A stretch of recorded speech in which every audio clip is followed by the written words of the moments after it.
You never really know who is watching you. People think privacy ends at the window, but sometimes you're not being watched from outside the house. You're being watched from inside. Welcome to Horror Diaries, where every story is real and every whisper is true. Relax, turn off the lights as we delve in. Before we start, please press the subscribe button and like this video. Also, where are from? And what time are you watching 7 true scary hide and seek stories? Story 1. The Incinerator Room. Greystone Psych, Hide and Seek, 1981. In 1981, shortly after Greystone Psychiatric Hospital in New Jersey shut down, 6 teenagers broke inside to explore the abandoned building. They were bored, they wanted photos, they wanted a dare. The hospital was massive, 10 floors, underground tunnels, locked isolation wings, over 140 years old. They found broken beds, overturned wheelchairs, and rusted gurneys. Graffiti covered the walls. One of them joked, "Let's play hide and seek." Kyle volunteered to hide first. They turned off all flashlights and counted. The echo of their voices carried down long hallways. They finished counting. "Ready or not, here we come." They searched for an hour. No, Kyle, at first it was funny. Then it wasn't, because every so often when they passed the old operating room, they heard tapping. 3 taps, slow, precise. When they opened the door, the sound stopped. Finally, they noticed something. The tapping wasn't coming from the room. It was coming from inside the vents. They heard Kyle's voice, quiet, echoing, metallic. "Guys, I'm stuck down here." They followed the sound to a massive industrial laundry chute. The chute led down to the basement incinerator room. The hatch was slightly open. They called again, "Kyle, say something." A whisper floated out of the chute. "Hey, don't leave me." They ran to the basement. The concrete hallway was so long, the end disappeared into darkness. They found the incinerator hatch, heavy stained black inside, like something had been burned recently. Inside was Kyle's flashlight still on, but no Kyle. When the police arrived, the officer who wrote the report described what they found. Footprints. Kyle's footprints. They led into the incinerator room, and beside them, another set of footprints. Bare feet, long strides, leading back into the darkness of the basement. Kyle was never found. The incident report ends with one line. Footprints indicate the missing person was not alone. Years later, a security guard patrolling the site before demolition heard a boy's voice through the vent system. The same message the teens heard, "I'm still playing." After demolition, locals reported strange tapping noises coming from the empty foundation. Always 3 taps, tap, tap, tap. The hide-and-seek signal. Story 2. The Chimney Boy, The Disappearance of Joshua Maddox, 2008. Most people remember hide-and-seek as a happy childhood game. But for one 18-year-old boy from Colorado, the game ended in a way that still haunts investigators today. On a quiet morning in May of 2008 in Woodland Park, Colorado, Joshua Maddox left his home for a walk. He never came back. Joshua wasn't troubled. No enemies, no signs of wanting to run away. His family assumed he stepped out to clear his head, something he did often, and would be home later. But hours became days, days became weeks, and weeks turned into 7 years of silence.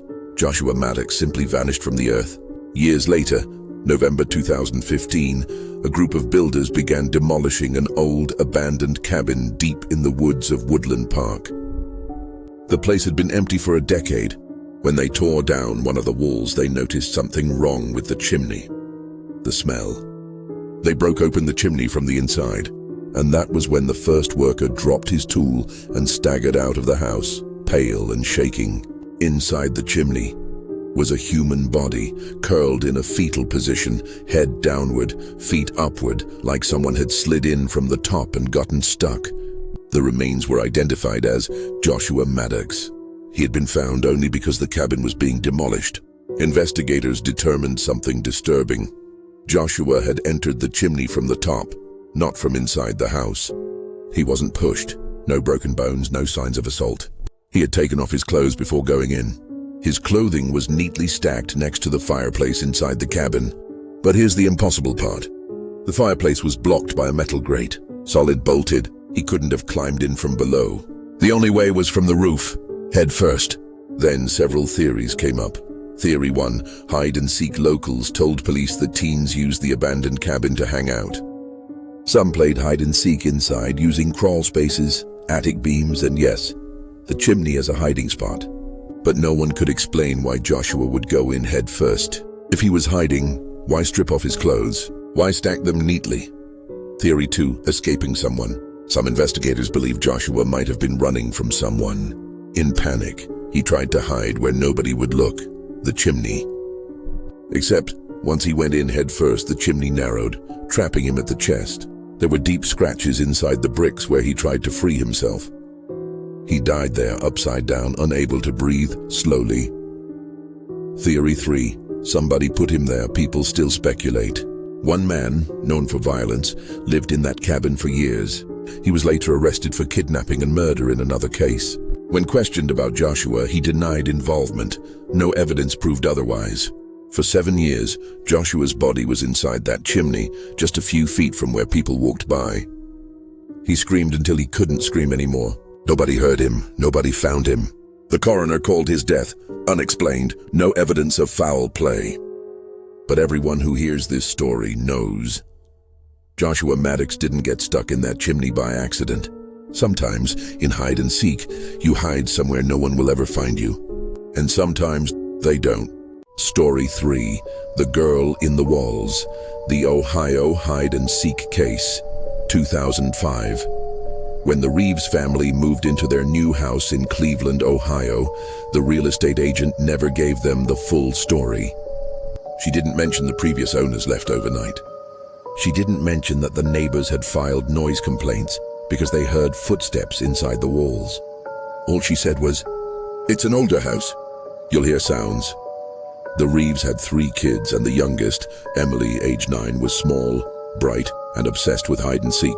The first weekend in the house, the kids begged to play while the parents unpacked. Emily disappeared within seconds.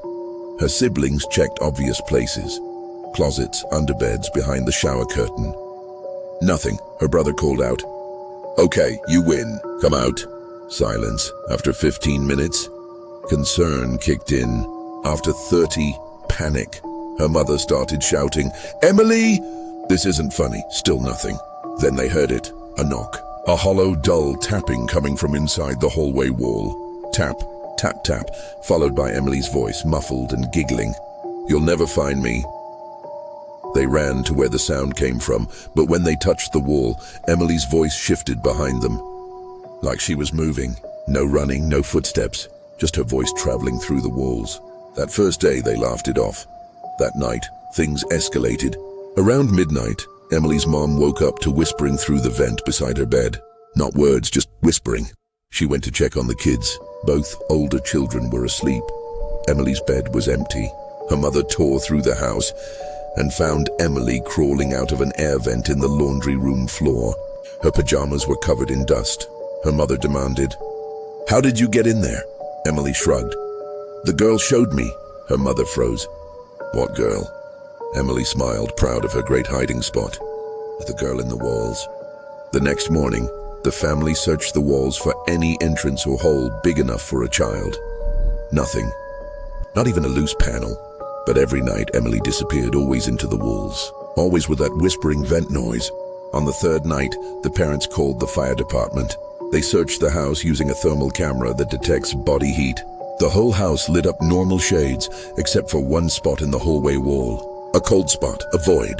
When the firefighter tapped the drywall, someone tapped back. 3 slow responses. Tap, tap, tap. A firefighter said, "Is someone in there?"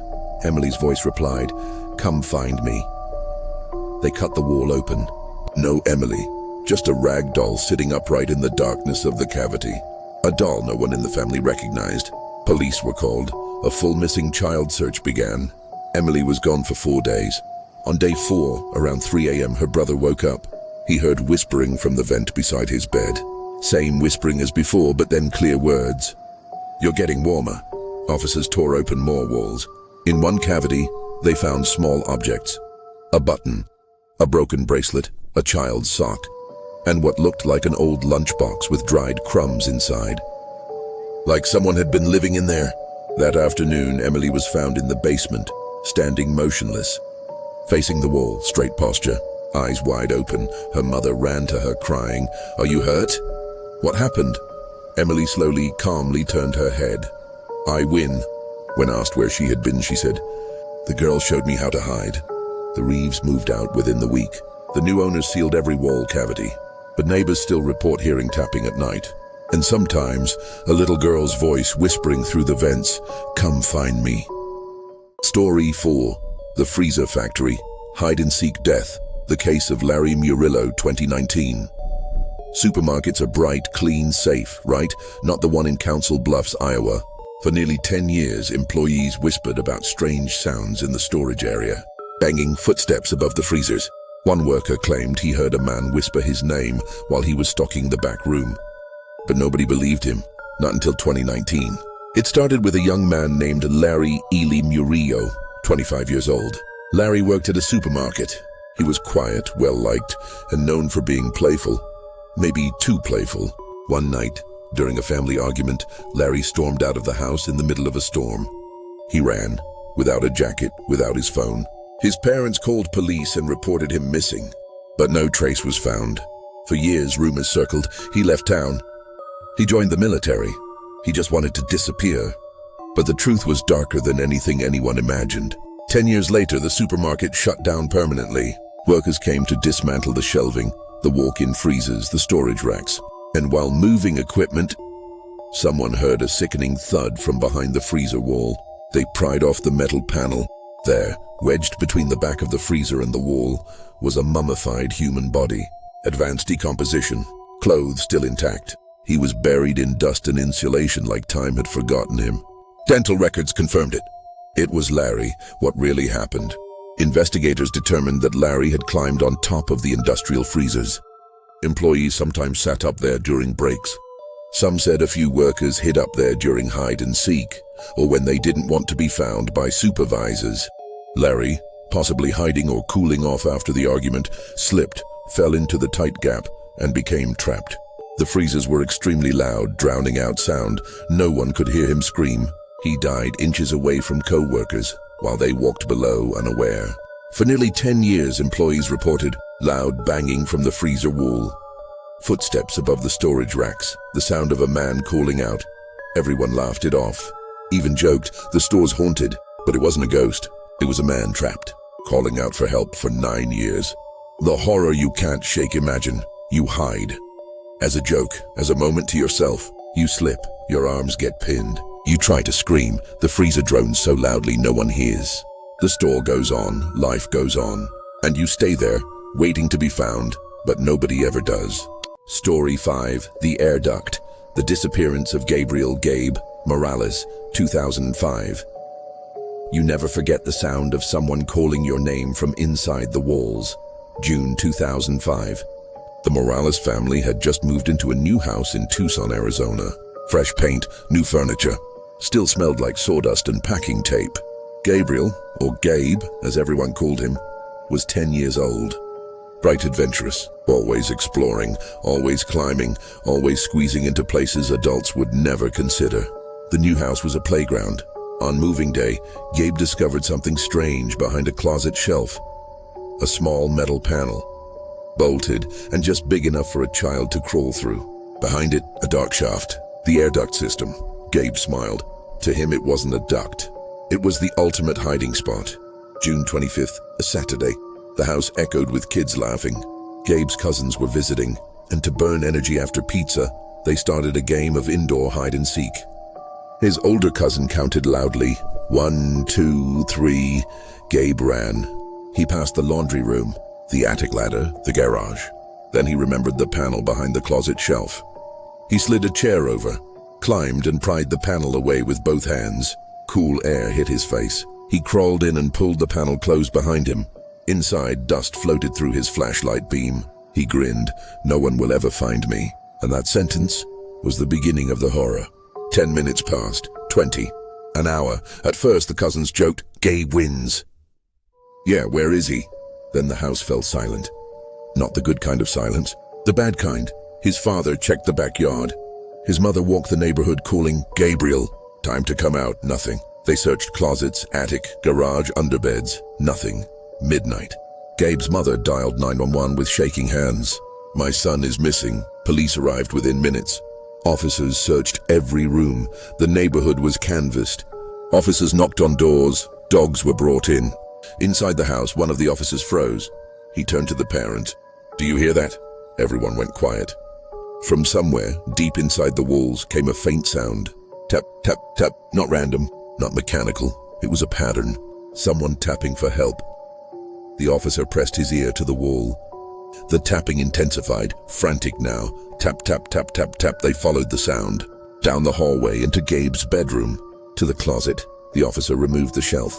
There sat the metal panel. But now, it was jammed from the inside. Firefighters were called. One inserted a fiber optic camera into the air duct. They lowered the microphone. "Gabe, can you hear us?" A faint, breathy whisper. "I'm stuck."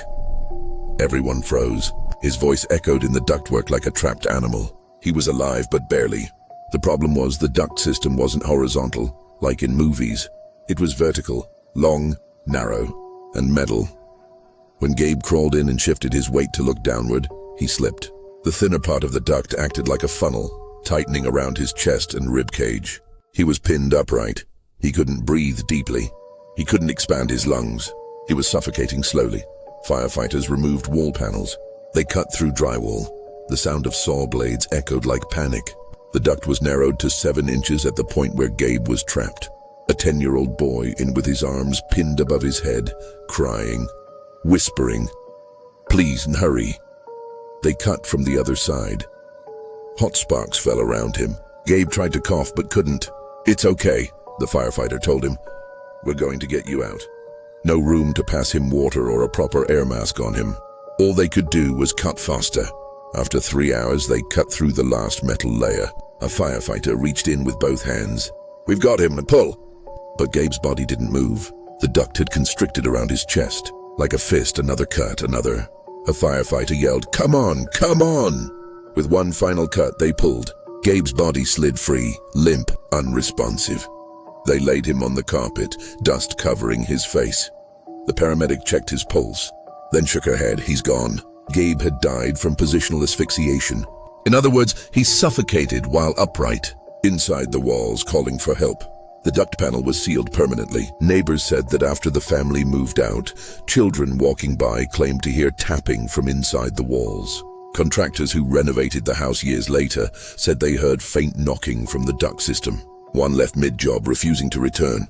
He told the new owner, "That boy never stopped playing hide and seek." The truly terrifying part of this story isn't the death. It's the moment Gabe realized no one knew where he was. When he whispered into the dark, "You can't find me."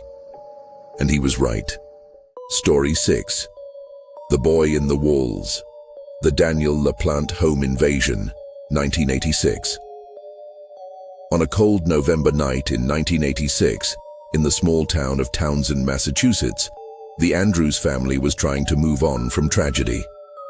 Brian Andrews, a single father, was raising his 2 daughters alone, Annie, 15, and Jessica, 8, after their mother had passed away from cancer. One night at school, Annie received a random phone call while waiting for the payphone. A boy introduced himself. "Hi, I got your number from a friend. My name is Danny." He sounded her age, friendly, awkward. They talked about school, movies, music, and normal teenage things. They talked for hours, phone call after phone call. But Danny would never meet in person. There was always an excuse. Finally, Annie insisted. "If you want to talk to me, come over." Danny agreed. They set a date and time. On the day of the meetup, Annie imagined a shy, handsome boy. When the doorbell rang, she rushed to open it. But standing on the porch was not what she expected. Instead of a teenage boy, there was someone dirty, skinny, wearing a horrible-smelling oversized jacket, hair greasy and unwashed. He smelled like mildew. The eyes were dark, black, blank. "Are you Annie?" he asked. She froze. Everything in her body screamed no. But her politeness didn't allow her to shut the door. Danny asked about her mother's death. How did she die? What did she look like in the hospital? Did the daughters miss her? Annie suddenly felt sick and asked him to leave. Danny didn't argue. He whispered, "I'll be seeing you." Annie shut the door, locked it, and tried to forget the whole bizarre encounter. That night was only the beginning. Over the next few days, strange things began happening in the house. Objects moved. Closet doors Annie swore she kept shut were found open. Food disappeared from the fridge. Brian blamed the girls. But then, the messages started appearing on the walls. Written in blood-red lipstick, "I miss her too. Why did you leave me?" "Come find me," Annie screamed. Brian ran in and scrubbed the messages off. But the notes kept appearing, sometimes while everyone was in the house. One evening, Brian returned to a horrifying sight. Furniture was overturned, kitchen drawers dumped on the floor. A message on the wall read, "I'm in your room, come and play." He searched the entire house, nothing. He grounded Annie for creating drama. But that night, when Annie and Jessica were alone, the real horror began. From inside the mother's old bedroom closet, they heard tap, tap, tap, soft at first, then faster. Jessica grabbed Annie's arm. "Annie, someone's in there." Annie opened the closet slowly. Nothing. Then, boom, boom, boom. 3 loud thumps came from inside the wall. The girls ran screaming to a neighbor's house. When Brian got home and saw the girls crying, he was furious. Enough was enough. That night, Brian decided to prove that the girls were imagining everything. He walked to the mother's old room. The room was freezing. He opened the closet. Nothing. But then he noticed something strange. Behind a rack of hanging coats was a small panel, like a crawl-space door, slightly ajar.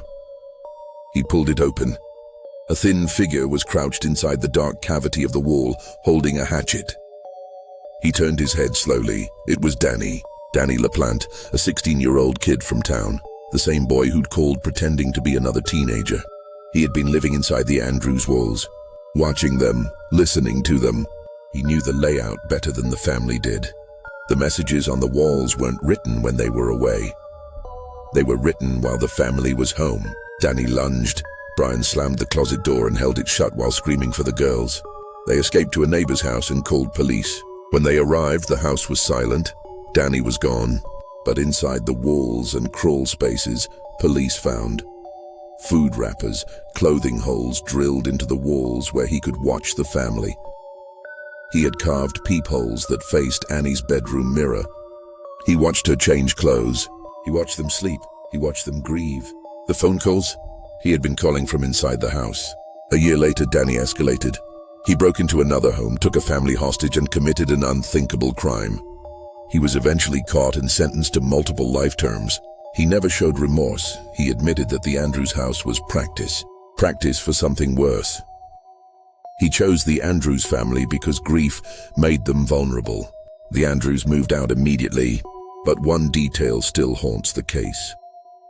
When officers removed Danny's blanket nest from behind the wall, they found something carved into the beam with a knife. Just 6 words, "I watched you every night." Story 7, The Last Game, The Disappearance of Maria Ridolph, 1957. Children think hide and seek is harmless. In 1957, in a tiny, quiet town called Sycamore, Illinois, hide and seek became the center of one of the most disturbing child abduction cases in U.S. history. It was just past 6:30 p.m., December 3rd, 1957. 8-year-old Maria Ridolph was outside playing with her best friend, Kathy, despite the freezing air. The small neighborhood was safe. The kind of place where people left doors unlocked and kids played outside until streetlights came on. Maria wore a warm coat, mittens, and a hat with a pom-pom. She laughed as her boots sank into the snow. "Let's play hide and seek," she said. Kathy agreed. Maria turned her back to the streetlight, put her hands over her eyes, and started counting. 1, 2, 3. Kathy ran toward a tree and crouched down. That's when a stranger stepped out of the shadows. He looked like he was in his late teens, handsome, neatly dressed. He smiled like he knew the children. "Hi there, my name's Johnny." Kathy shivered, not from the cold, but because something felt wrong. But Maria, always friendly, stepped closer. "I'm Maria, we're playing hide and seek." The man smiled. "Can I play too?" Kathy was uneasy. Maria didn't care. She ran toward him, giggling. "Tag me if you can." Johnny watched her with a strange intensity. Kathy whispered, "We should go home." Maria shook her head. Johnny reached out and brushed snow off Maria's coat. "Don't worry, I won't hurt you." Kathy didn't stay to listen. Fear rising in her stomach, she ran home to get gloves, leaving Maria alone with the stranger. This was the last time anyone saw Maria alive. 2 minutes, that's all it took. Kathy came back, breath fogging in the air, expecting to find Maria laughing behind a tree. Instead, she saw nothing. No footprints except Maria's and the strangers. No giggles, just silence. She called her name. Maria, Maria, nothing. She ran home, screaming. Police arrived within minutes, but the snow had already erased the tracks. Maria Ridulf vanished from a safe street during a simple game of hide-and-seek. The case exploded nationwide. Thousands of volunteers searched cornfields, barns, wells. Neighbors kept porch lights on at night, something that spread across the country as a symbol of hope. President Eisenhower, yes, the President of the United States, was briefed on the case. But there were no clues, no ransom letter, no sightings, just a little girl who vanished into the freezing night with the man who called himself Johnny. 5 months later, spring arrived.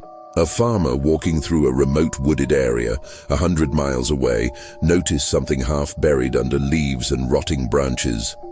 It was a tiny body, still wearing the coat and boots Maria had worn the night she disappeared. Her hands were bound, her head showed signs of trauma. Maria Ridulf had not run away. She had been abducted, restrained, and murdered. The investigation went cold. Years passed. But one man in town always stood out, Jack McCullough, formerly known as John Tessier. He matched the description of Johnny. He had a history of inappropriate behavior around children. He had even tried to lie about where he was the night Maria disappeared. Still, there wasn't enough evidence. Decades passed. Jack moved away, started a new life, and everyone tried to forget. 53 years later, the case exploded again when Jack's own mother, on her deathbed, whispered to her daughter, "He did it. Jack did it." Police reopened the case. Old photos were re-evaluated. Kathy, the girl who had gone home for gloves, took one look at the old photo lineup and pointed, "That's Johnny. That's the man we saw with Maria." Jack was arrested, convicted, sent to prison. But here's where it gets darker. Jack never confessed, not once. And years later, the conviction was overturned due to insufficient evidence. To this day, no one has ever been officially proven guilty of Maria's murder. People in Sycamore say the ghost of a little girl still plays outside on winter nights. Neighbors claim to hear a child laughing, small boots crunching snow, a faint voice counting 1, 2, 3, still waiting for her turn, still waiting to be found. Hide and seek is supposed to be innocent, but when you hide, you assume the people looking for you want to find you. What if the person searching never intends to give you back? You watched till the end. Thanks. If you enjoy the stories, kindly drop the ones that scare you the most. And don't forget to subscribe for more true horror stories.